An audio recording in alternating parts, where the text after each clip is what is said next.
আপনারাও দেখলেন এখানে আমরা একজন নারীর ডেড বডি দেখলাম।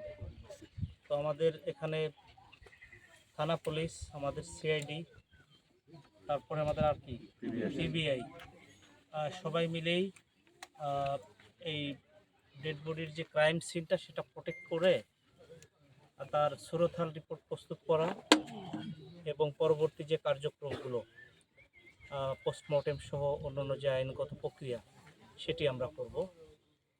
আর ঘটনা সেটি হলো যে এটা একজন নারী, তার নাম লিমা, এই গ্রামেরই মেয়ে। তার বিয়ে হয়েছে হলো হাটগোপালপুর ঝিনাইদার মধ্যে। তো সে বাপের বাড়িতে বেড়াতে এসেছিল। গত রাত মানে 7টার পর থেকে সম্ভবত সে মিসিং ছিল আর কি। তো আর সকালে আজকে বোধহয় আমাদের থানা পুলিশ সংবাদ পেয়ে এখানে ওসি সাহেব সহ তার টিম আসে প্রথমত, তারপরে যে কার্যক্রমগুলো সেটি করছে। প্রাথমিক ধারণা এখনও এটা আমাদের কমেন্ট করা আমাদের জন্য এখনও কঠিন।